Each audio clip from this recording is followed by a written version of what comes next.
Welcome to the Scott Mann Podcast. Hi. Man, to say I'm excited about this first episode, it would be an understatement. I'm excited because this is something that's been coming for a long time, the podcast itself. We've done a version of it that has been audio and has a really intimate connection to an audience around human connection. And so much so that the demand signal has been, look, it is time to move it into a studio space. It is time to bring it onto video. And we've been working hard to do that. And here it is.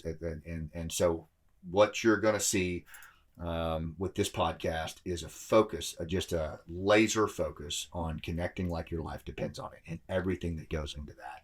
And our first guest today is absolutely the epitome of that kind of connection. Sarah Superbad Adams is a former CIA targeter who is immensely active right now in the efforts to keep the country safe and to track the terror leaders and the terror groups that would do us harm here at home. You've seen her, no doubt, on multiple Sean Ryan episodes and other platforms. I believe, frankly, her voice is the most relevant voice in the arena right now about what we should be looking at and expecting here in the homeland and in the West. Her book, Know Thy Enemy, where she and colleagues really just break down and unpack how the attack on Benghazi happened on the consulate there, and then she really gets after the individuals who did it. That veracity, that tenacity to keep us safe and to hold accountable not just those who perpetrated attacks like that on us, but the leaders who failed to do their jobs. She brings that to what we're going to talk about today. Now, in this episode, what I've really focused on here is building on what she and Sean have talked about in multiple episodes, building on what Sean and Legend have talked about, and Ahmed Massoud and I've brought up. I think we've made a solid case for the threat that we face and what we're up against right now, and that there is indeed an emerging threat as we saw on January 1. But now it's time to start to look at, okay, now what? What do we do about it? What does this mean at state and local levels? What does this mean at a federal level for the incoming administration and what they're going to need to be focused on? So in this episode, what I think you can look forward to is to lean in, get your favorite beverage, and Sarah and I are going to go deep on the stuff that has been teed up. We're going to go deep and we're going to start to answer and pose questions, because not all of these will come as answers from us. We're going to pose questions to you on things that you and the leaders in your community should probably be thinking about, or the leaders in the administration should be thinking about. My ask is that you lean in, you dig into this, and where appropriate, you share it with those who could benefit and who could make this more impactful. I'll see you on the other side. Welcome to the Scott Mann Podcast, where we connect like our lives depend on it.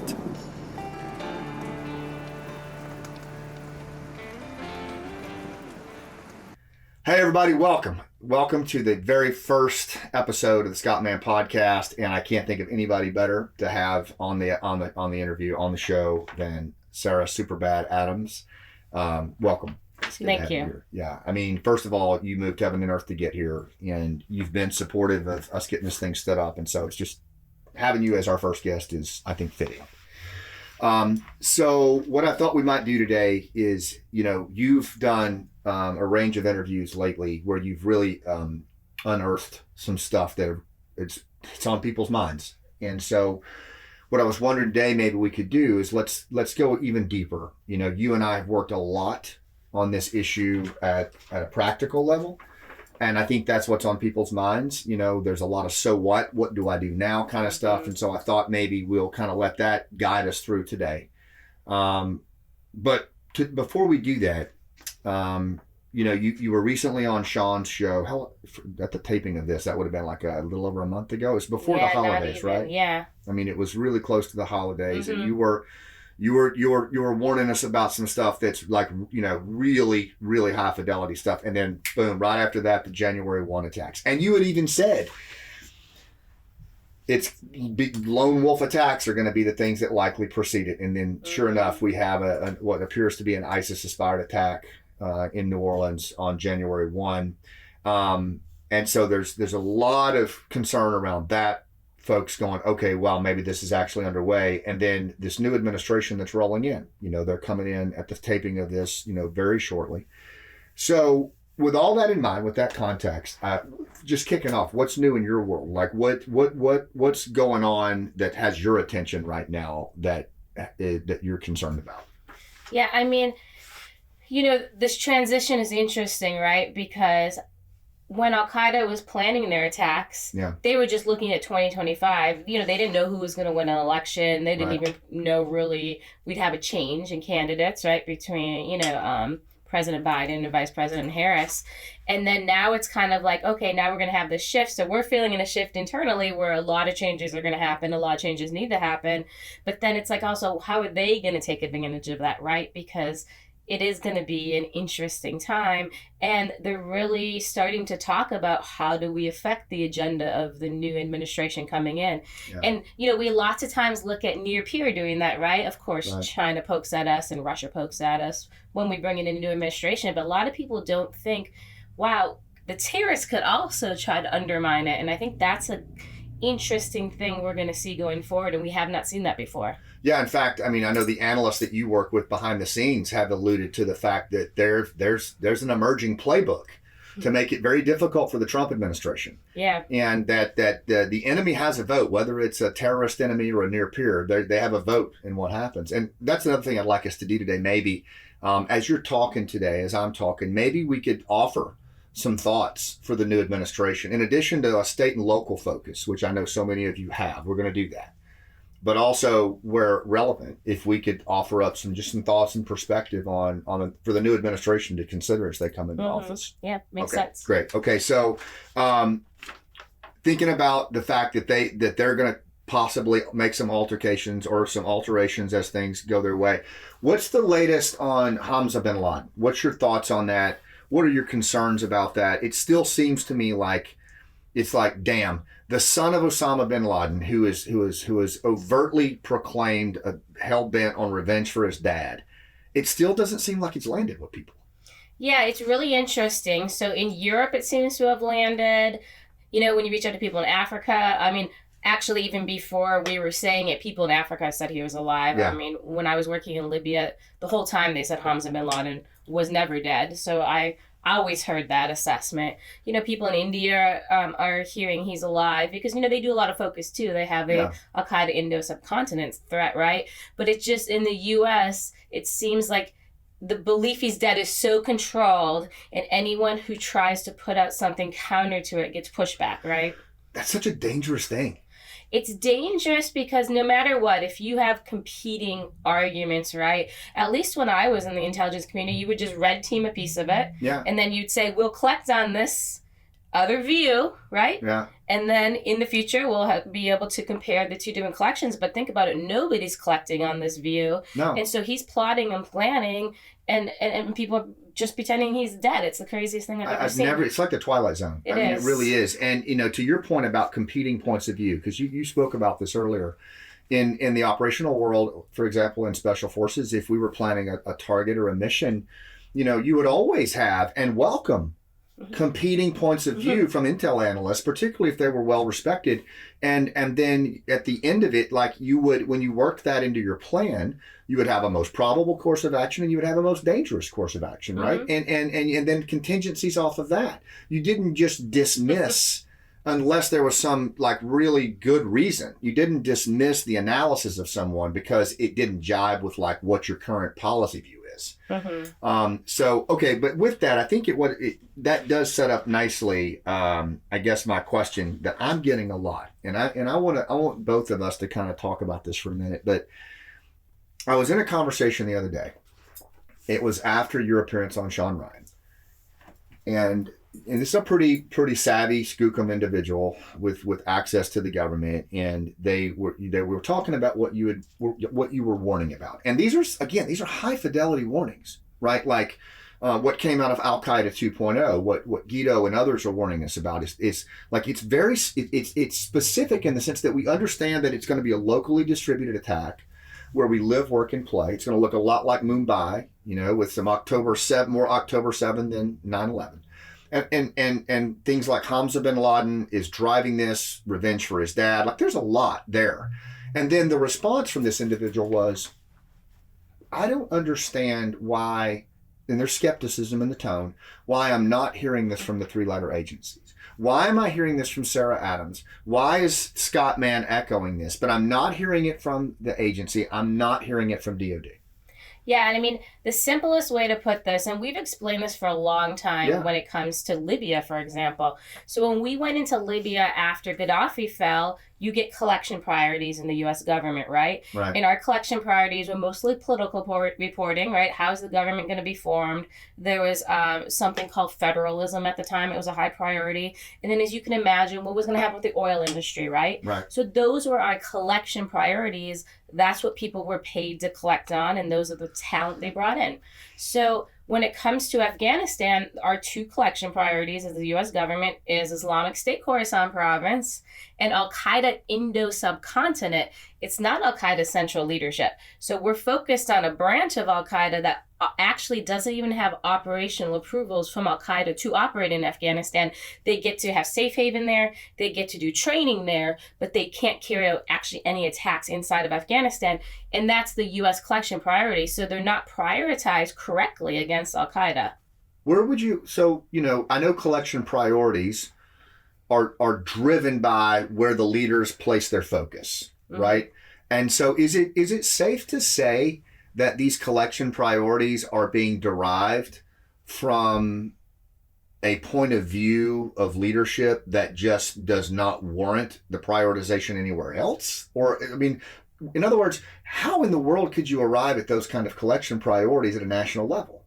So our system is a little broken, unfortunately. So how intelligence collection works, your value is based on how many reports you put out and then how those reports get scored, right? So like in the CIA, the more reports you put out, right, the more chance you get of getting promoted. So actually when, you know, the famous Maya got Osama Bin Laden, she didn't even get promoted for that. Now, if she had captured Osama Bin Laden and wrote 20 reports debriefing him, she likely would have been promoted, right? It's a strange situation. So because the Taliban is providing information on ISKP and AQIS, they can put out a lot of reporting. See, we have a broken system. It's not about the quality of the report. It's about how many.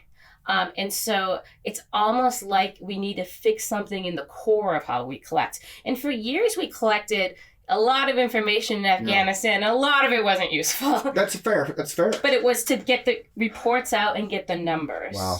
It's so measures of performance versus measures of effectiveness. Exactly. Yeah. Glad we don't have that in DOD, Matt. Yeah. And no one went backwards, right? And said, hey, all this intel we collected over the years in Afghanistan, did it prove to be true, right? What was wrong? Like, what mistakes did we make? Did we have double agents, right? There is a lot of problems because there are a lot of terrorists after 2021 that ended up being alive that we reported as deceased, right? That is a problem in our collection. To include Hamza Bin Laden. And someone has to be honest as to why we had a problem in our collection, and no one has yet. No accountability. Nope. So, and I want to just pile onto this, if it's okay, from my perspective in that with that question, and what I tell people is, you know, look, when 9/11 happened, I remember I was a young major, and you know, here was this terror attack that it just took the nation to its core, shook it to its core, and we said to our, you know, we experienced strategic surprise, which hadn't happened since like Pearl Harbor. And we said, I was humiliated. I felt embarrassed as a special operator. I thought, man, like, you know, this should not have happened on our watch. A lot of us felt that way. And a lot of us, yourself included, you know, said it won't happen again. And we committed a series of years of our life to making sure that never happened again. And we addressed two fundamental flaws, which one was obviously human intelligence on the ground. We didn't have a lot of it at the time, pre 9/11. Okay. And we certainly didn't have a partner force that could deal with this emerging threat that was Al-Qaeda at that time. And we had a resistance force under Ahmad Shah Massoud that we didn't even listen to. So I say all that because there was a 20-year effort to build this capacity. And then in the blink of an eye, an administrative decision or a policy decision was made, and we abandoned 99% of our intelligence capability that had been built over 20 years in the place where it all started, and 100% of our partner force. Yeah, I mean, just thinking of that, it's so frustrating, right? I mean, I had the experience of going into a country after the fall of their dictator, right? I went into a country where we had no collection. Just starting to get collection was so much work, as you can imagine. Yeah. And now to think, wow. And you're talking about Libya. Libya, yeah. So now to think, if we ever get the opportunity to do that again in Afghanistan, I mean, not only just it's a way bigger terrorist safe haven than it was in 2001, but now we've broken a lot of bonds. You know, we really hurt our allies. You know, we put ourselves in a really tough situation to ever do the quality work the same way we did before. A lot of broken trust. Yes. And we're going to talk about that. In fact, that's the perfect segue into part 2 of what I was teeing up here. So we walked away. We blinded ourselves and rendered ourselves operationally impotent in the country that was the origins of 9/11. And then at the same time, a group of volunteers across the country looked at this, and for a range of reasons, most of them about the same, said, I'm not good with this. Like, I can't live with this. Like, you know, and plus we're getting phone calls from friends like Nizam. Your contacts are doing the same thing. Ben Owen's contacts, you know, Herb, like all people that we see a lot on LinkedIn, and but all over the country. And they get on the phones and they just do what they can to try to help their allies, get them in the gate, get them to a safe house. And this went on for the entire evacuation, right? And then when the bomb went off at Abbey Gate, which you have provided more clarity on than anybody in the government, which is astounding to me. But when the bomb went off, these veterans and others who were on the phones stayed on the phone. And the people that they're on the phone with are intelligence operatives that were extremely well trained, extremely capable, special operators, commandos, special forces. And now all of a sudden, guys and girls from the U.S. are cashing in their retirement funds, their pensions, their kids. Ben Owen cleaned his kids' college fund out, right? And this, you know, people quit their jobs. Perry Blackburn quit his job so that they could work nonstop on this. And in doing so, and this is what's really key here, in doing so, they created a level of connection and restored trust that had been abandoned by the institutions with these same high quality assets that were really, you know, really valuable. And now all of a sudden you've got these volunteers who a lot of them don't even have security clearances anymore, talking and even information that's coming in now on MacBooks and iPhones. And it became this network that is now feeding a lot of this information. And I just wonder if you could speak to that for a second, because I don't think people understand the veracity and high quality of information and how that came to be. And I think it's important, not just for viewers, but the friggin' incoming administration. I don't think they're clocking this. Yeah. And it really is that lack of trust, right? Because we didn't just leave Afghanistan. What I like to explain to people is we turned off the phones. Our intelligence agency did, right? Yeah. So those people still have their same access, right? Right. There's just no one for them to give their information to and no one to talk to. And they're also going through very hard things, right? Yeah, they are. Survival things. Yes, like almost to where they need an ear, right? More than they need a job. Like they need, like, how do I get through this? Like, what's my way forward, right? Will the U.S. government ever come back and be there for me, right? Hey, the U.S. government for years made me go down all these pathways and get in this position to collect for them, and now they're not here, and I'm in this very dangerous situation that my life was never going to be in, right? I was never going to be in these circles, right? And it is this such a difficult thing, right, to support them, honestly, because they're living a life we've never lived, and we as a government put them in these difficult situations, and now they're just kind of like hanging in them and trying to survive in a world that they don't even want to be in. We almost put them in that world. And it's so well said. And, one of the things that we focus on this podcast, the through line is actually human connection. It's, connecting like your life depends on it. It's what I was taught as a Green Beret. I know in your world, it's essential, social capital and human connection, in what Matt did. But it's striking to me that what we're talking about here is the most basic, fundamental form of just social capital, of just relationships that institutionally we should understand that, we should know that, but yet we, instead of valuing that and actually going, okay, what's the second and third order effect of that, we just turn the page on it like a ServPro commercial, like it never even happened, like these people never even happened. I mean, it's morally wrong, but just from a position of national security, you've just blinded yourself and rendered yourself impotent. Like it's like literally, metaphorically, that's what we did. And then turned around and at the same time legitimized a 20-year enemy and made them an intelligence partner and gave them $87 million every 10 days while abandoning those allies and rendering them to their own devices and the veterans that are trying to help them. Can you speak to that part too, the legitimization of a threat to the degree that you actually build your reporting on them? Yeah. I mean, the crazy part is when you collect info, right, the key part is, this rapport building, and they train it in you, right? But they've become transactional, right? They would send people to a war zone for a year. I mean, it's hardly even a time to get to know the person you're meeting with. They trade them out. You can't establish relationships that way. I was a targeter. I went back and forth, so I had some closer relationships, right, than agency case officer would have, just because I'm familiar. I keep coming back. There's a connection, right? We weren't building relationships that way in these places. They did become transactional. Well, when you're also not invested, right, then you're not fighting for that. Right. So you need it on both sides of the aisle. So I think it was so easy for the U.S. government to go with the Taliban because it was the simplest route, right? In their head, the Taliban was the most powerful element, right? If we back them, they'll take over, we'll be done, we can move on. And they did not have that personal connection to their assets and to the people that have really sacrificed to give us this information over the years.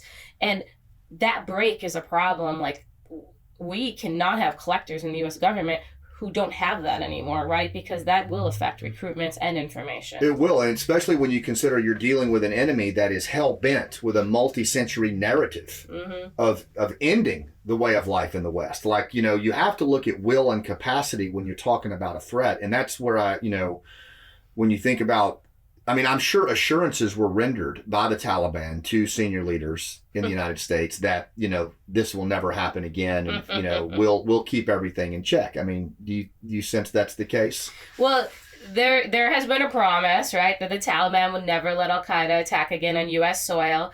Unfortunately, there's even people who we would call resistance still saying that to policymakers in the United States. And it's really interesting. So Taliban's really smart.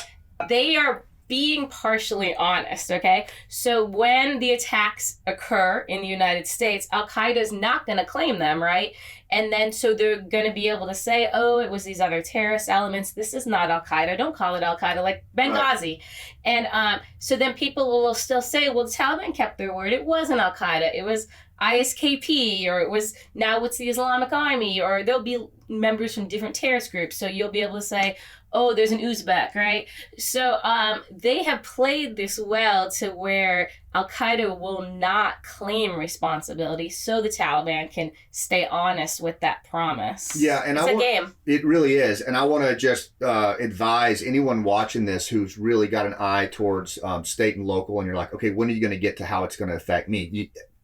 Just please trust me when I tell you that understanding what's coming right here is a macro to micro approach. And, when you work targeting, you work big to small, right? And we have to understand this part, especially when you think about, because a lot of the reasons that stuff's not coming from the top down, I believe, is because of the hubris that's out there right now and the unwillingness to actually, hopefully we've made a case here for the veracity of the information and threat picture that these global war on terror veterans who stepped into the breach when the abandonment and betrayal happened have had and built over the last 4 years. But it is not part and parcel of the mechanism right now to synthesize it into reporting.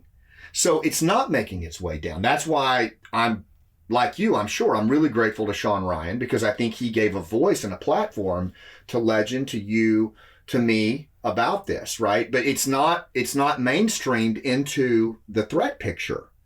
So one other thing I want to hit here is when you talked about the surrogates. This is really important, because when Sean and I went to Vienna, we spent time with Ahmed Shah Massoud off camera as well, and he kept hitting this. Mm-hmm. I mean, to the point that you could just tell he's very concerned about this.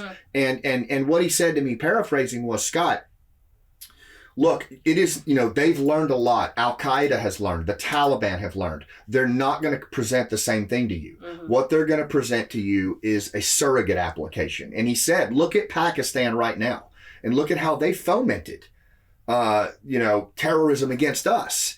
And right now they're experiencing a very high degree of terrorism in their own country, mostly in the form of surrogates. Mm-hmm. And he said, he goes, be very, very mindful of the fact that Al-Qaeda and the Taliban have learned ISIS is young and they don't care. Mm-hmm. What are your thoughts on that? Yeah, well, it's really interesting. It's not just that they're going to use surrogates. This is the plan going forward. I actually call it covert action vice surrogates, but it's the same thing. So what they did is they took basically the Iranian Quds Force model, okay? Right. So Al-Qaeda now has this model, and it's kind of twofold. Mostly the model comes from Saif al-Adil. Yeah. He, along with one of our Benghazi plotters, was the closest to Qasem Soleimani, and they really did believe he ran terrorist operations the most effectively, because the majority of the time he was never blamed, right? So Al-Qaeda's like, we're going to bring this in-house and do the same model. So they're doing it two different ways. They're doing the one, like you said, they're planning the attacks using surrogates, right? So the Hamas attacks obviously had numerous people involved, if you saw a report on it, but it's only ever called the Hamas attacks, right? And then they have a second thing that Iran never implemented, but Osama Bin Laden always wanted to implement, and it's the idea of the Islamic Army, okay? So now when you train new people under all these Taliban camps or Al-Qaeda camps, can be TTP camps, it doesn't matter, they can fall under this huge umbrella called the Islamic Army. So you won't say I'm Al-Qaeda, right? Right. Now, there are benefits to still saying ISIS. So a lot of the ISIS will still say ISIS because you want to mess with the message a little bit. But so terrorists are deploying to Somalia right now, to Mali, to Burkina Faso. They're deploying as Islamic Army. So like if they're caught on the battlefield and debriefed, they're not going to say I'm an Al-Qaeda member. They're not going to say I went to an Al-Qaeda camp. So it's not even just surrogates. They're rebranding their entire image. And a couple years ago in 2022, Al-Qaeda in Libya decided to do this. So they're like, hey, Taliban's been most successful because they're a political organization. They were never designated a terrorist group. So they renamed themselves, and they're the Islamic Reform Movement. Well, think about it. When's the last time you heard about Al-Qaeda in Libya? Right. You don't. People write papers that Al-Qaeda in Libya is gone when they're actually more powerful than they've ever been. And they're going to start a wave of attacks in Libya in 2025 too. But they were smart. They rebranded. Yep. And we're not able to keep up with that.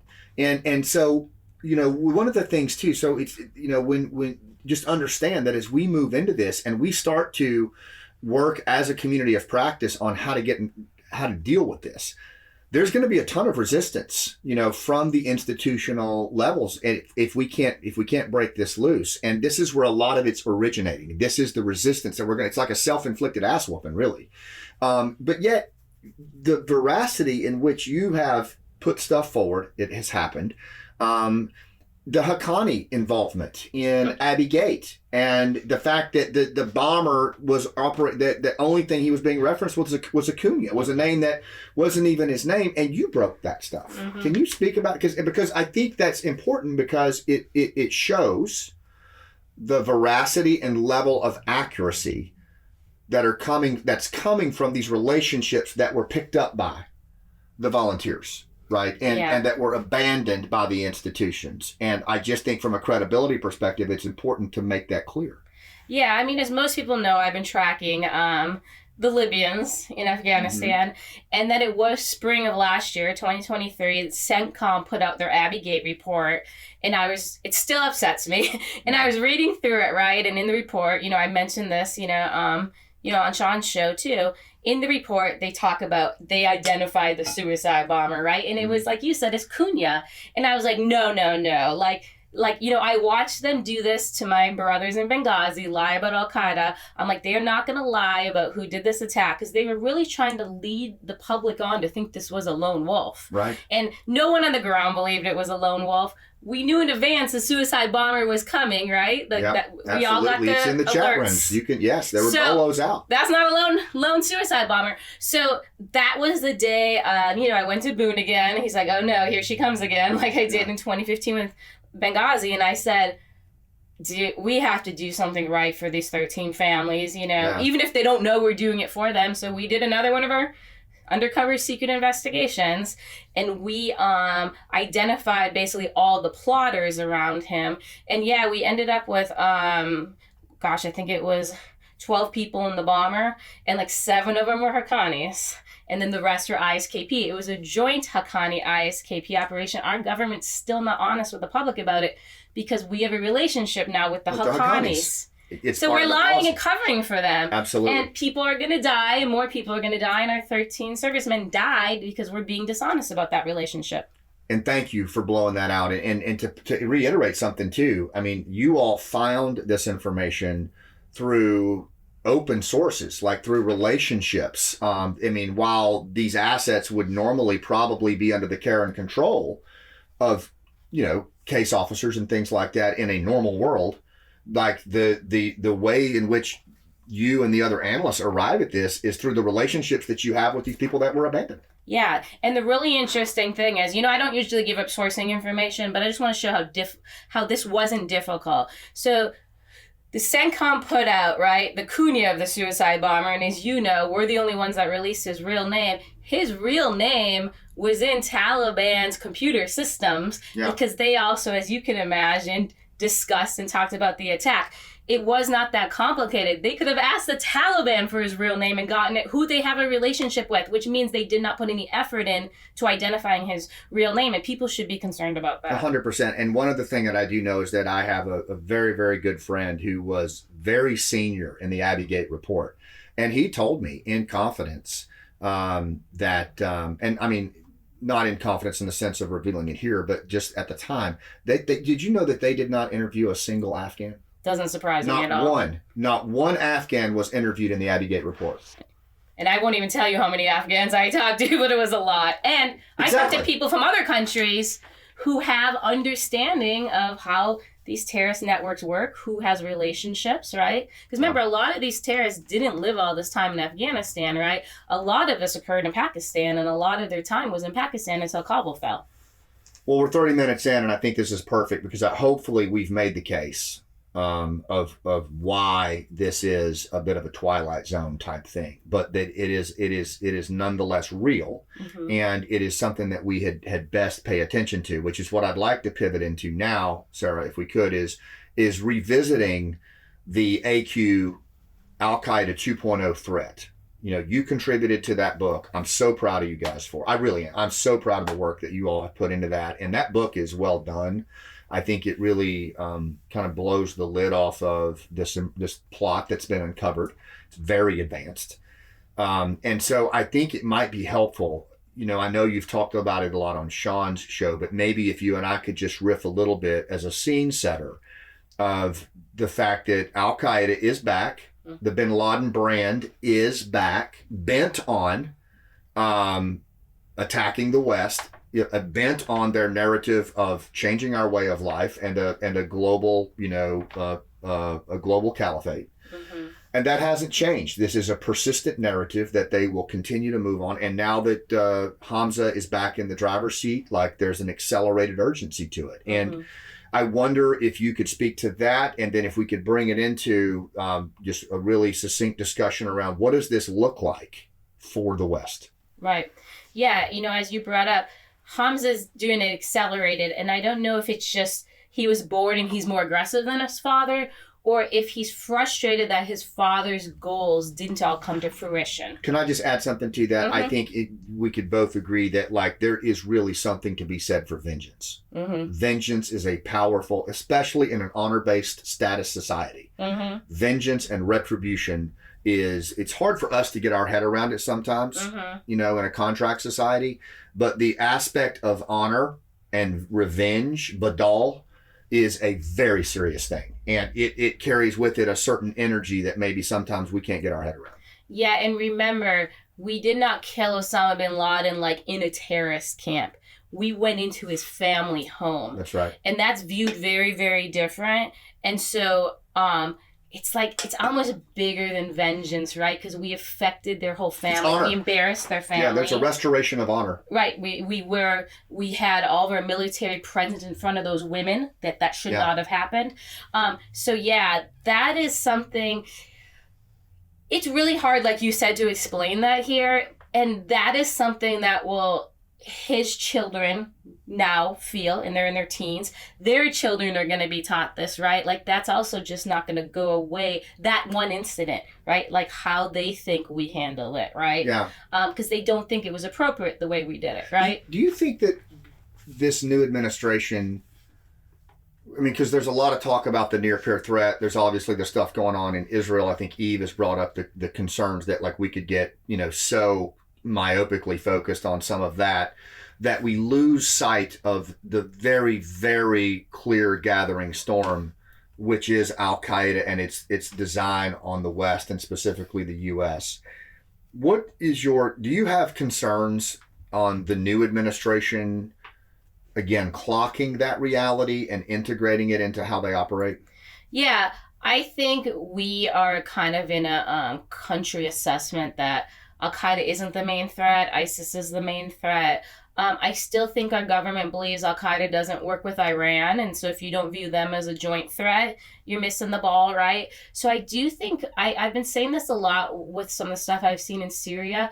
It's like a lot of our experts and talking heads, they have information that's 5, 10, 15 years old. They actually don't have present day post 2021 info. And it really has changed. And the main reason it's changed is because Taliban defeated the US, right?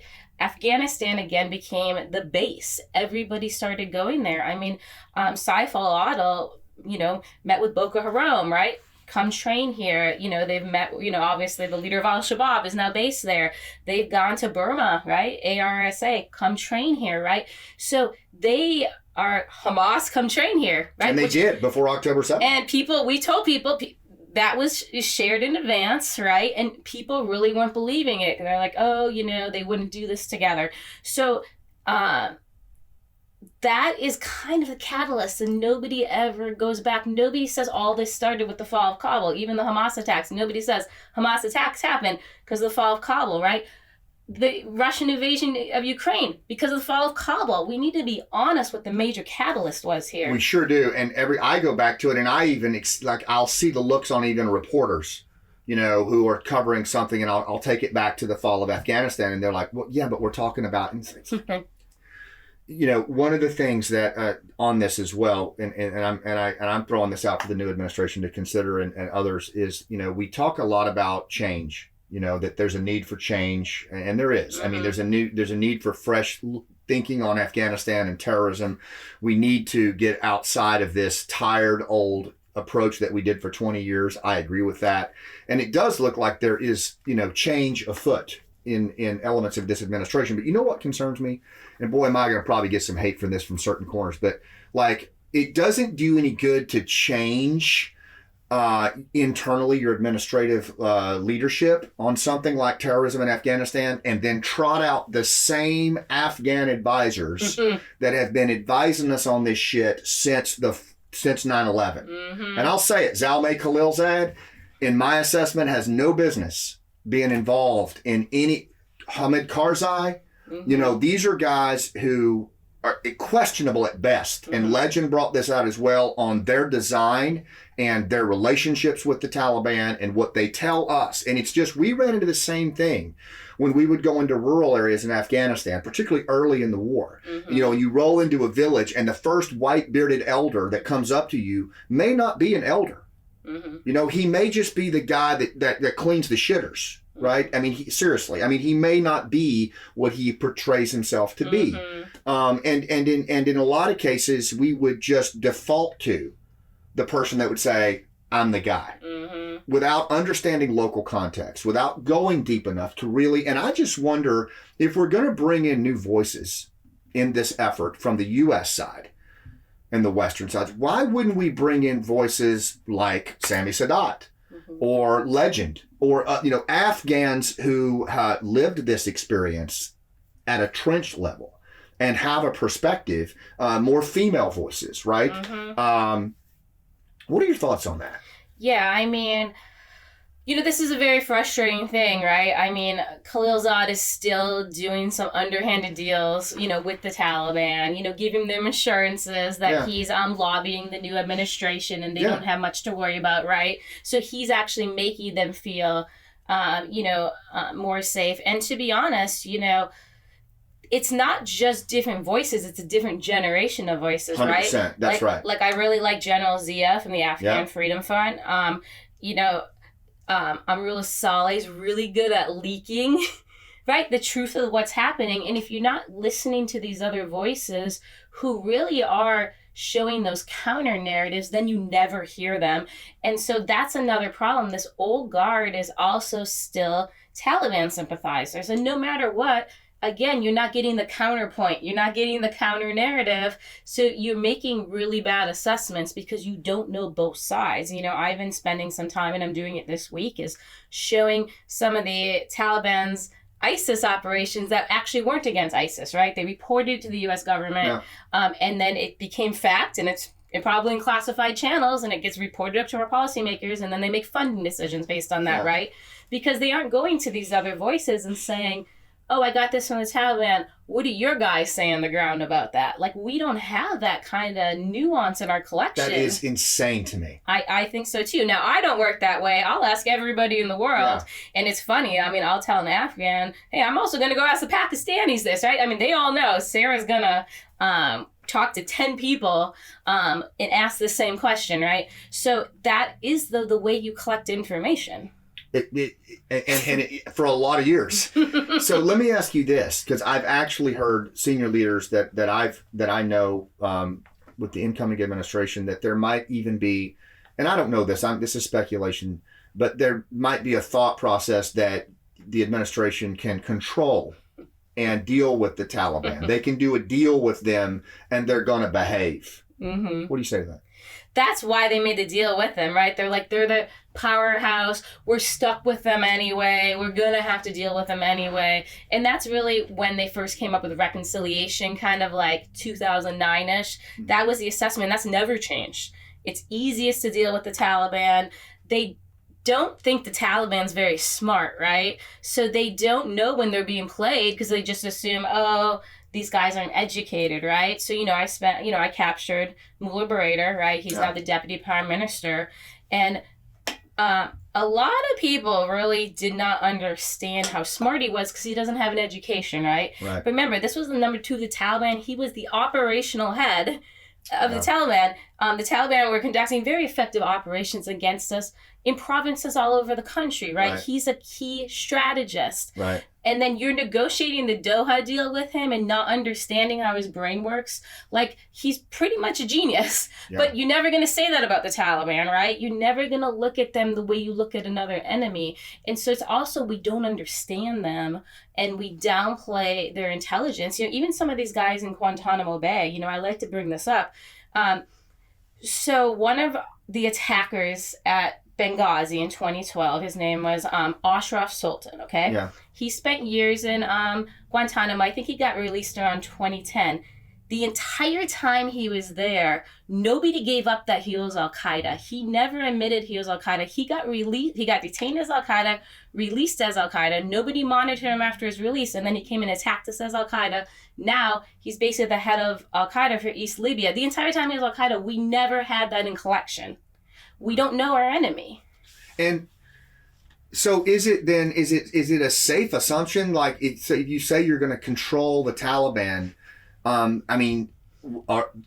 you? I mean, are they not going to continue to collaborate with an Al-Qaeda that has every intention of hitting us again in a way that makes 9/11, as legend says, look like a dress rehearsal? Well, remember, the Taliban isn't what they were back then. The Taliban now is a power broker. They don't just have a relationship with Al-Qaeda. Remember, the relationship with Al-Qaeda isn't even a relationship. They're intermarried. Al-Qaeda and the Taliban are the same thing at this point, 20 years later. Talk about, just as an example, Hamza Bin Laden's marriage, his marriages, to kind of give an idea of what that looks like. Yeah, so Hamza Bin Laden, has 4 marriages. People argue about which order they are, but he, the most famous marriage he has is to the person who masterminded the Kenya and Tanzania attacks. He's alive, but the U.S. government has him as deceased. But then the rest of them are, he's married to a Haqqani, right? He's married to a daughter of Mullah Omar. So they have been intermarrying all these years. Haqqanis have about 500 intermarriages just into Al-Qaeda. Into Al-Qaeda. And this is what Masood warned us about as well. He said, you've got to pay attention. If you think that the Taliban and Al-Qaeda and these groups are not connected, look at the marriages. And that is what keeps the roots strong in the tree when the storm comes. Right. So people still bucket them as separate groups, but they're the same group. They now can live in the same compounds, their family, their blood, right? So it's funny, like Hamza has 2 sons, right? One is Osama Bin Laden. And one is Omar Bin Laden, right? One is named after Osama Bin Laden, and one is after Mullah Omar, because they are unbelievable. So and nobody pays attention. No one's clocking it. Oldest. No one's even tracking it. And to me, you would think that would be immediate star clusters. So what does that mean for when you the Al-Qaeda plot 2.0? What does it look like in your, if you were going to lay it out? Folks are watching this right now who are, the heads of a sheriff's department. We've got folks that are watching this that run daycares in, the Midwest. Like, what in their, like, in that language, and what does that look like? This Al-Qaeda 2.0. What does this plot look like to folks that live in the everyday? Yeah, the way Hamza looks at it is they want to take what they felt was the battlefield, right? So, like, let's say the battlefield in Fallujah, and they want you to feel that in towns in America, because right? That's a form of retribution too, right? Mm-hmm. Against the global war on terror veterans that brought that to them. Exactly. So they want to bring it to your home, where you live, work, and play. And so I feel that is the disconnect. So they want you to feel these war zones, but in America, because they don't feel Americans felt it. They feel like, yeah, you had these wars with us again on our soil. Now you're going to get it on your soil. He's been quoted as saying that, has he not? Yes. He said, he has a famous quote, right? We're going to take the war and then bring it to, it was like Tel Aviv, London, Paris, and Washington, D.C. Those are the 4 cities mentioned in his quote. And they have operational plots against the 4 cities, right? What he says, he does.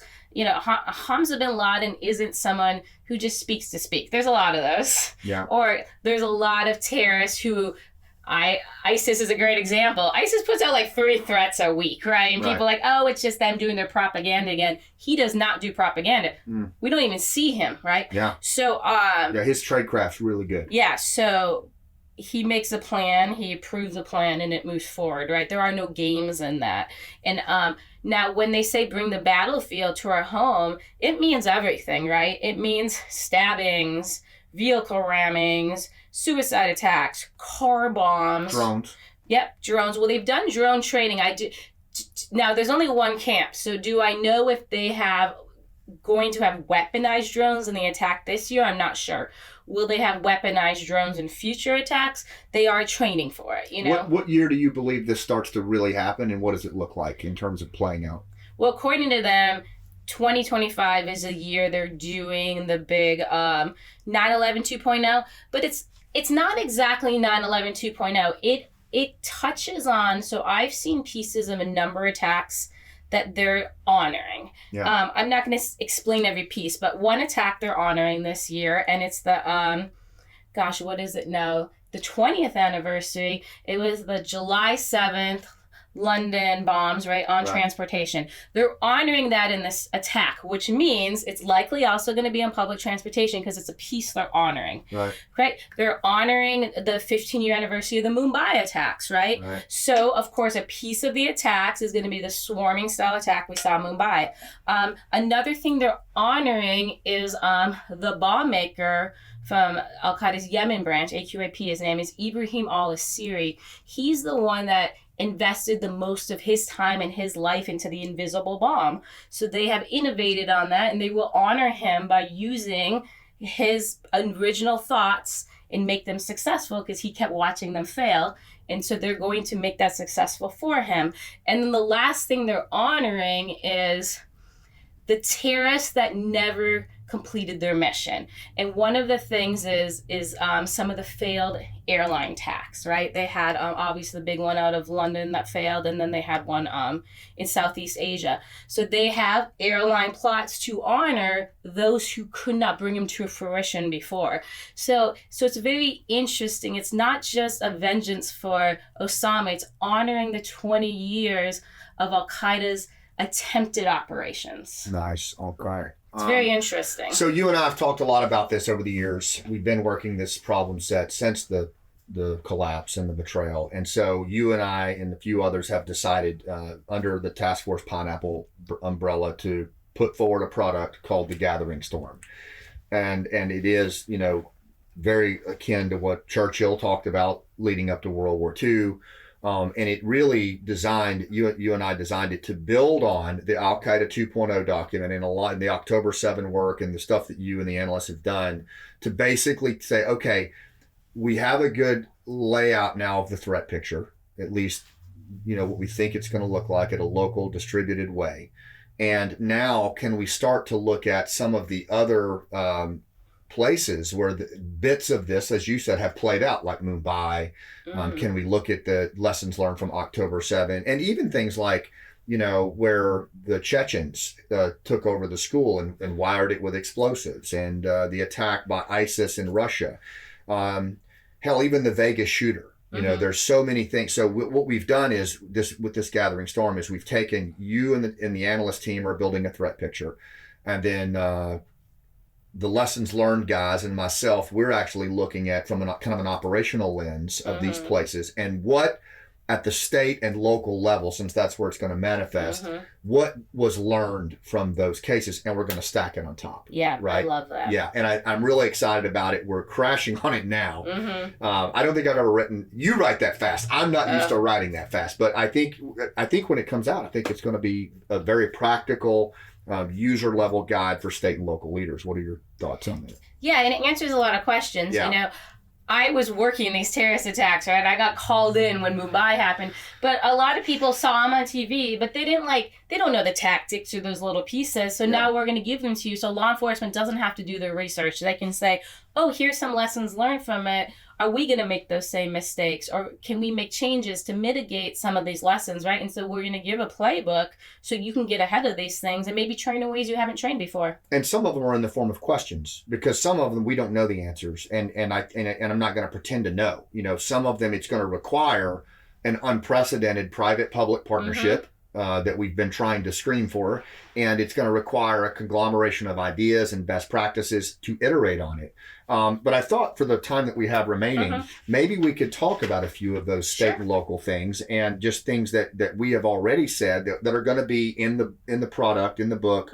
But also we can start to talk about some of them here now. One of the things that I want to start with is you brought up mindset. And I think this is really important. I've been talking to a lot of our Israeli friends who were on the ground on October 7th in various capacities, from the IDF to police to just folks who lived there and who were part of the community defense.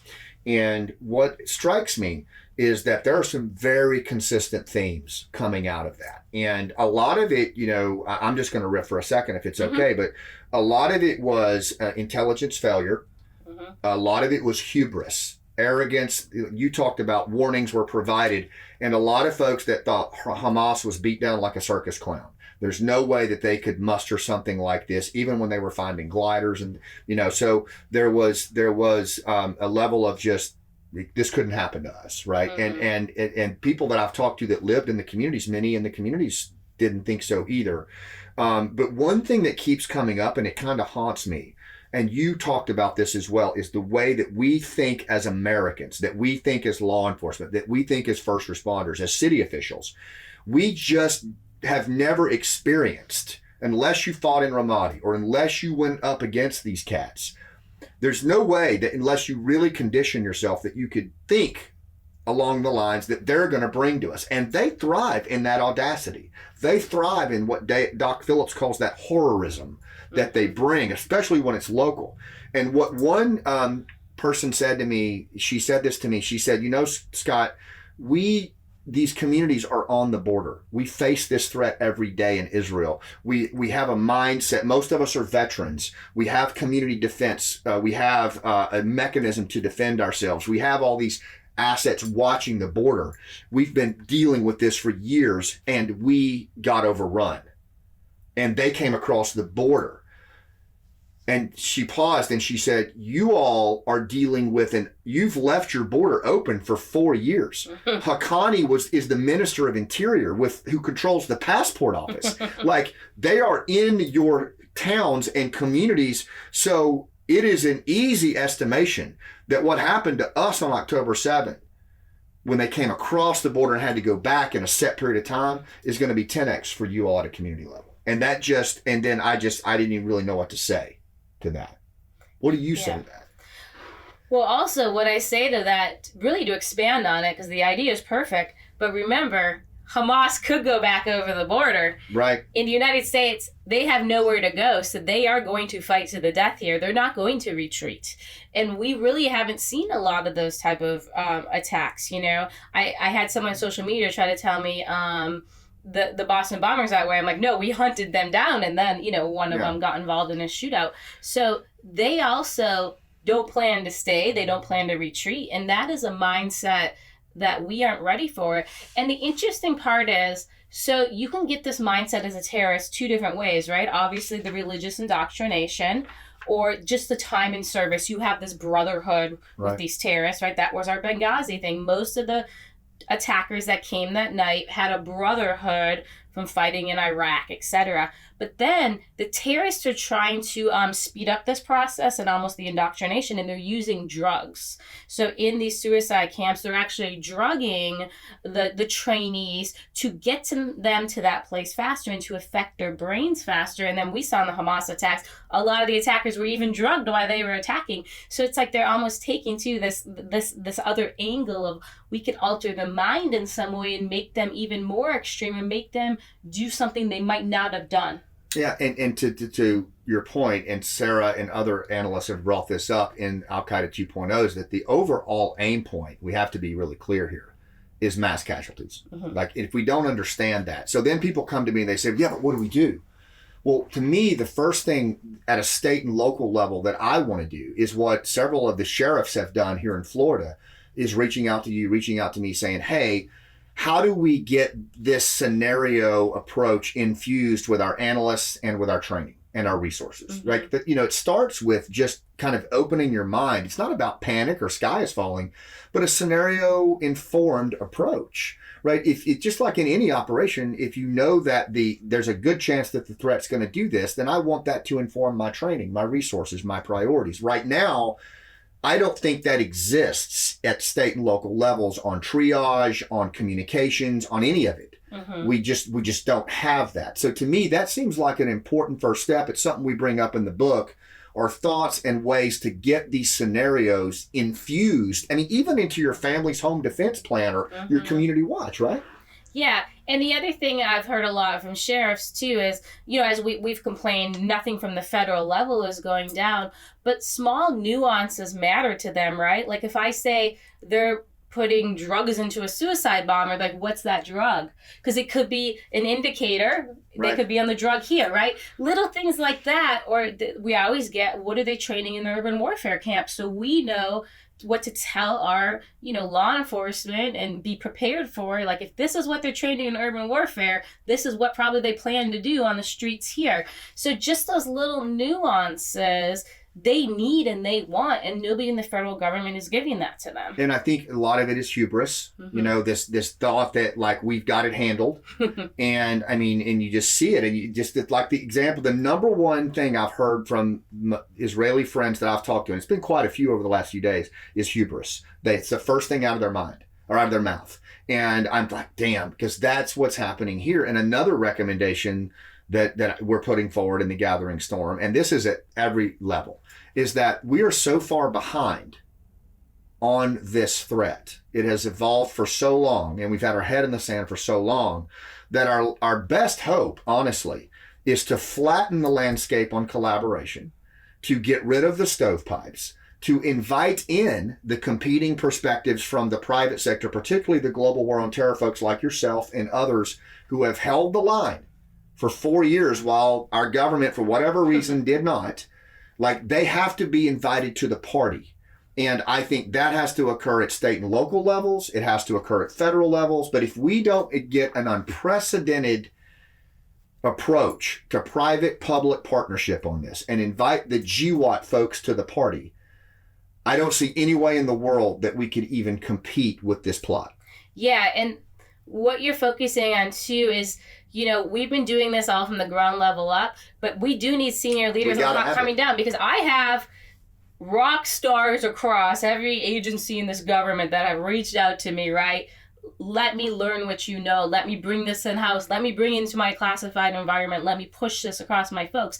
But that's this person here and this person here and this person here. And they're amazing warriors, but their senior bosses aren't saying, go do this. I'll give you resources for this. This is my priority, and we need that from our leaders so they can run, so we can put the best people on this, because the plot is operational, right? Yeah. Unfortunately, I love thwarting a plot. We're not thwarting the plot. It's operational. So now, mitigate. How do we mitigate it? How do we reduce deaths? How do we find the suicide vests, etc.? All these things can be done. We have the best trained people in the world because, like you said, they were on the ground in Fallujah fighting these guys. I want that guy at my police department training my local law enforcement on what he saw in Fallujah, right? Like, this is the crazy stuff I went through, because Americans don't even understand that kind of fighting. Not even a little bit. No, and it's just a whole different level of, again, what Doc Phillips calls horrorism. Mm-hmm. It's one step above terrorism.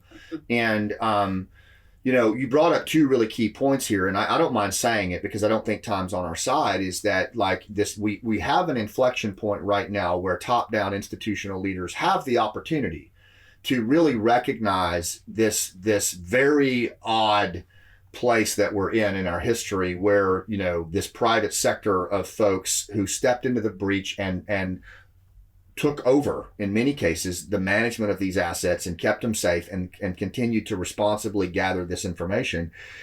The Mike Waltzes, the Pete Hegseths, the Tulsi Gabbards, they have to pick up on this.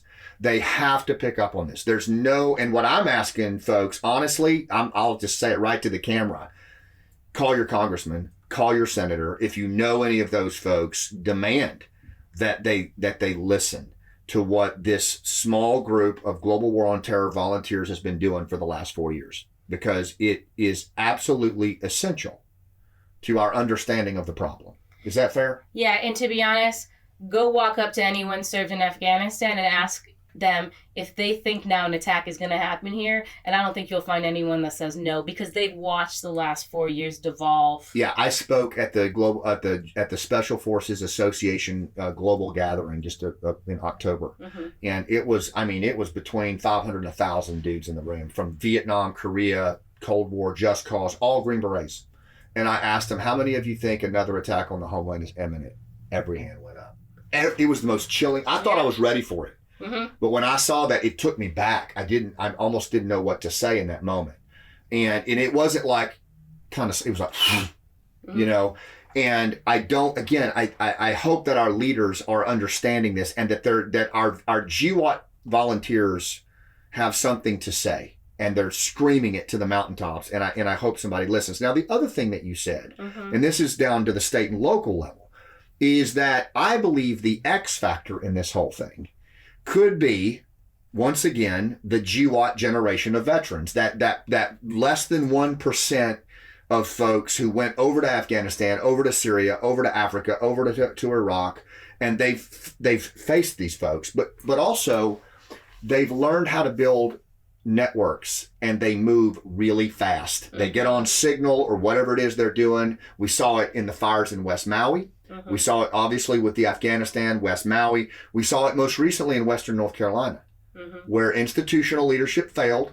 FEMA couldn't get in there and get it done. And you had GWAT veterans flying choppers, doing Pathfinder operations, mule packing teams, and they're still in there, you know, and all I'm saying is, whether we want them to or not at the institutional level, if this thing goes down the way you say it's going to go down, you're going to see these GWAT guys rolling in all across the country. So wouldn't it make sense to get some asset visibility in your community, in your sheriff's department, on who those cats and those men and women are, and start integrating them into your security planning?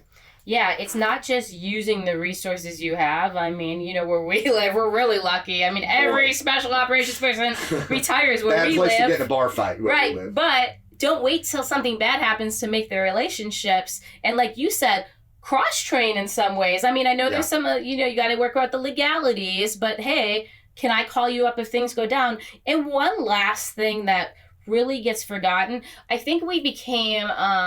like our local societies, like, hey, law enforcement, go talk to the local mosque and see if they'll send you anything, you know. But we forget that we brought in a ton of people on special immigrant visas from Iraq, from Afghanistan. We resettled a lot of Syrians who were being impacted by Bashar al-Assad's regime, right? These people live in our local communities, and they're also an amazing sensor because they lived among these people. They know when something doesn't seem off, right? They'll know when they're talking to a Syrian with an Afghan passport, right? They'll be able to report that. But if you don't have the relationships and they don't even know to be looking for it, then we're missing another collection point from some of the best experts in our country on our actual enemy. That's such a great point. And I think just having visibility and, you know, a connection to these diasporas across the country, you know, first of all, it's the right thing to do. But second of all, you know, it does represent an opportunity for, you know, early warning, but also just insights. And so something that you and I both always recommend to local law enforcement and community leaders is know who those folks are, and don't wait for the crisis to occur, because they're going to go to ground. You know, you build trust when risk is low, you leverage it when the stakes are high. And so outreach right now to connect with these folks. And I know Task Force Pineapple, I know Moral Compass. There are a range of groups out there, Honor the Promise, who work in resettlement. Task Force Pineapple doesn't work in resettlements, but we know people who do. And so use the network. And that was the other thing I was going to say, you know, on Signal right now, like that thing lights up every time there's a crisis. But for a lot of these law enforcement organizations, they could start connecting to the veteran networks right now on Signal. Exactly. And they could start tapping into a lot of this emerging information that's coming out there and have access to it. Yeah. I mean, there's so many different ways to collect the information, right? And when we go back to the training, you know, how I said bring in someone who fought in Ramadi, like, you don't need to learn terrorism mindset from me. Like, bring the person in that their father and their 3 brothers were killed by terrorists, right? That they lived in that environment. I think the best thing we can do right now is educate ourselves, because when you're prepared, it just goes different. You're more resilient, right? You can handle the crisis in a better way. If you feel like, oh no, I'm behind the curve now, I didn't do what I needed to be done, then you're not set up for success. And in this case, in the fact that the attack likely will have 1,000 attackers, right? Law enforcement's also going to be overwhelmed. I mean, you know... Oh, systemic paralysis is as what we've heard, about. right? No response in some places. Yeah. So the first responder might be your neighbor. That's right. It might be your pastor, right? So you need to start making those relationships now, because you're going to have to step up and help people, because it's just law enforcement's probably not going to be able to get to you in some situations. I think in a lot of situations, you're going to see systemic paralysis, which they're planning on. And if we think that these individuals, these bad actors, are not watching how we responded in Western North Carolina and how some of these other natural disasters are just rendering us, again, impotent at an institutional level, they're clocking that, they're tracking that, and they're planning around that. And we have to do the same on that. And, you know, that was another thing that has come out of talking to Israeli folks on their best practices and lessons learned was that the community-based solutions are critical. Mm-hmm. The private-public relationships between law enforcement, the communities, looking at triage, thinking about redundant communications. If the infrastructure is hit and we lose the internet, you know, HF ham operators were some of the most popular guys in the Appalachian Mountains in the first 5 days after Helene. You know, those guys became super cool because that was the only way to communicate along vast distances. So do you have asset visibility in your area on who your ham radio operators are? You know, do you know who your 18 Foxtrot intelligence sergeants from the old special forces teams are? Like, they're all over the place. These guys that did threat vulnerability assessments that can go in and do a TVA on schools and daycares. You can reach out to your local special forces association and see if there's any intel sergeants that would be willing to come do that as a community project. You know, there's a lot that we'll have in the book, but those are the kinds of things that I think we need to be thinking about. But it all goes back to mindset, doesn't it? Yes. It all goes back to recognizing that we are seriously, our shoulder is up against something very serious here, and what got us here is not going to get us there. Yeah, and I feel sometimes the fear of that makes people like, I don't know what to do. So what I always like to tell people is just go get first aid training, right? Call your local fire department and ask for a Stop the Bleed course. Because once you put a tool in your toolkit, right? Yeah. Then you feel more at ease. I mean, I know a lot of people in our community have a lot of tools in their toolkit, but it doesn't mean everyone feels that way. So just pick one thing, focus on that, and you will. That one thing makes you more resilient. It makes you feel more prepared. It makes you more confident, and that's what we need. We need that type of society as this attack unfolds. And build communities of practice around it. Bring these eclectic individuals together. That's why this human connection is so important here. It is when you bring these diverse backgrounds and skill sets together.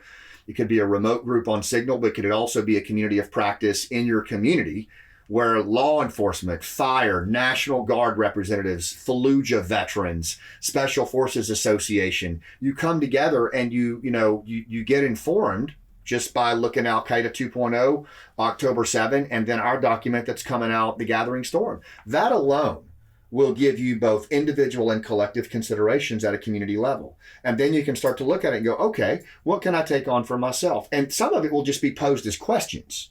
You know, some of it will be posed as questions like, for example, how would you handle defending your community and strong pointing vulnerable areas if first responders achieved systemic paralysis and couldn't get to you for 6 hours? You know, that's a legitimate question that you start to ask yourself. And we don't know the answer to that, but you might. And the people in that conglomerate would, for sure. They'll find it. And that's it, just even iterating on it's better than nothing. And so that's kind of where we want to go with this. The last thing I have for you, Sarah, is this. And Eve brought this up, and I think it's a really important question that we end on. And this, I'm bringing it back up to federal level here, because I do believe this next administration is going to come in and they're going to change their focus and they're going to get more aggressive in the spaces that we've held the slack. There's been a lot of broken trust. There's been a lot of relationships betrayed, both on the veteran side and the intel alumni side who answered the phone, but also on those who are providing the information. And they are very reluctant to get picked back up as an asset again. And so how do we overcome that? How do we get this stuff off our Macs and iPhones and get back to our lives? And how do we responsibly hand that over? And how do these institutions get past their hubris and actually recognize that there is some broken trust here and that this is going to be incremental and it's going to require working with volunteers like yourself and others to move this responsibly back to where it needs to be. Do you have any closing thoughts on that? This is complicated because it's not just the broken trust. It's the U.S. government's relationship with the Taliban, right? Yeah. So a person might not want to work with our government because they're afraid they'll give the information to the Taliban and then them or their family gets killed. Yeah. And it's happened. And that's legit. There are a lot of examples of this happening in the last 3 or 4 years. This is not an unknown fear to where I will not give the name of someone I'm talking to the CIA right now. I just won't. So we need to go in and deal with that. That's a powerful statement, what you just said. Like, I hope people are listening to that inside the agency. Like, that's where it is. Please, go ahead. I didn't mean to. No. So what that means is there are people, so when you're in the CIA, there's only one job you have to be good at. You need to be an amazing counterintelligence officer. That's it. If you can do that, you'll be the best of the best, right? Well, there's people not seeming to do that on Afghanistan, right? So I'm sorry, you got to go in there and figure out how those people are and you move them out. The only way we're going to trust you again is if you deal with this fact that you have some compromises, right, in your own house. So unless there's some sort of moves and changes like that to build trust, why would these people sign up when you have this relationship with the Taliban and you have not been honest that that was a bad decision or you made mistakes or that the Taliban even lied to you? There's so many smart people I know across our community, and they really do believe the Taliban is fighting ISIS, right? They believe these reports, even though they're locals being killed and they're not ISIS. But like, how do we fix that? It's a huge problem, but that is what has to be fixed to bring these people back to working with our government. And I have a letter from an individual in the resistance at the highest level, and you and I know who this is. And it's been has explicitly told me that this whole notion of the Taliban fighting ISIS is a pipe dream. It is absolutely not true, and we are being played like a cheap fiddle. Yeah. And I don't even work with the resistance on it. I work on it because I did the Abbey Gate investigation, and then I was like, what the heck is the U.S. government have on thinking ISIS is separate from the Haqqanis? So I have a whole lot of collection You too. and I have arrived at this completely Yep. from two different places, but exactly the same conclusion. Exactly. And so with the new incoming administration, it's not just in the three-letter agency that you worked with, in DOD. And I told Secretary Hegseth, or incoming Secretary Hegseth, this. I said, there has been such a betrayal of the veteran population and many of the active duty members who built relationships with these partners for years and then were forced to abandon those partners or try to keep them alive. And then they watched them get tortured. They got kill videos of them. And now many of these guys have self-medicated. They've killed themselves. They've gone into severe depression.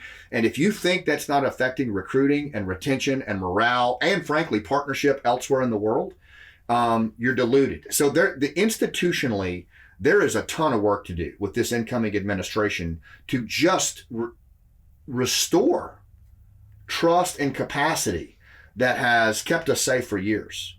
And it is not a foregone conclusion that you just walk into office and say, okay, we're here now, we're going to do it right. There's residual damage that is going to have to somehow be carefully negotiated here. And I don't think you can do it without these private sector volunteers who have held the line. Yeah. And the other thing we talk a lot about that they're torturing and killing our allies, but what we forget to talk about a lot of time is what they're doing to the families, right? They'll rape the wife of one of our allies.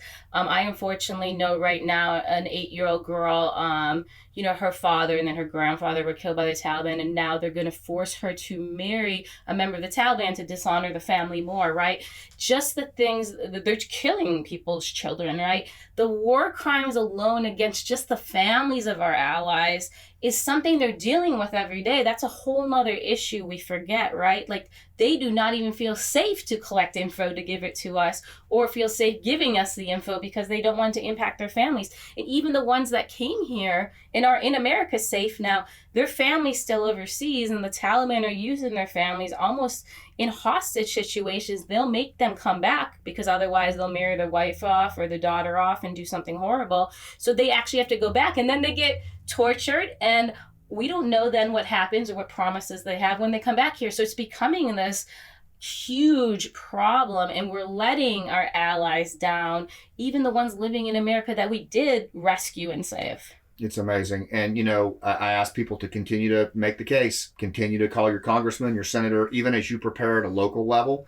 That hasn't had an effect. What Sean put forward with the petition and Congressman Burchett, I think it passed the House to stop funding the Taliban. I think he's going to bring it forward again, hopefully with a new Congress, and maybe it'll get passed. But that bottom up stuff works. It doesn't just have to be in your community. We can hold our leaders accountable for the things that we've talked about here, but we have to do it as a congealed, collected community. So, Sarah, I anything we missed that we we covered a lot of real estate. Anything today that you want to bring up to folks that are watching, that are thinking about this at a state and local level, that are, feeling overwhelmed? Anything on the gathering storm? Anything we didn't cover? I really like to say go back to the basics, because after 9/11, we did a really good job of preparing our law enforcement community, getting the See Something, Say Something program that really was effective, right? Go back to what we did right. Make sure you're doing it again, right? I mean, even just simple things like prepare for things you haven't for in a long time. Chemical attacks, right? Like, when's the last time you even looked at your gear, let alone change the filters? Just get the basics right, and once you have that, you've got it, because we did spend so much time doing this right in this country, and we just got a little lax, and so now it's just tightened back up. What's the cost if we don't, in relation to the Islamic Army and their design on us? Well, I think there's multiple costs. I think the biggest cost is Americans are going to lose faith in their government, because they're going to say, you didn't protect us. And then I think the second biggest one is we're going to damage the what we call the GWAT generation. And what a lot of people don't understand with the GWAT generation, we're not just talking about people who fought in wars. We're talking about everyone who watched the 9/11 attacks, just like the generation was the same generation who watched the Challenger explode, right? This is a large number of people, and they're going to be really impacted to re-watch the same thing twice. They will watch history repeat itself. And a lot of them did make life-changing decisions after that fact, and their whole life was based on that, and now they have to watch their children see that. And I don't think people understand the mental damage that's going to cause. And then, of course, the terrorists want all of this to also have a financial impact. And really, we already have people like having a hard time even buying groceries, right? And then we bring these billions and billions of dollars of impact on our economy, right? So there's so many layers of problems if we allow this to occur. Yeah, and we still have some agency and actions to take. So, Sarah, as always, thank you for what you do. Thank you for being our first guest on the Scott. Will you come back at points, and we can maybe after the book comes out, we'll come back and talk about it. So thank you. Thanks to all of you for watching. I encourage you to be on the lookout for The Gathering Storm. All the proceeds are going to come back into Task Force Pineapple so that we can continue to do the work that we're doing both on the home front and abroad. And it will be a really good tool to help you prepare yourself, your community, and your nation to stand up against this. So until next time, thanks for what you do, and I'll see you on the rooftop.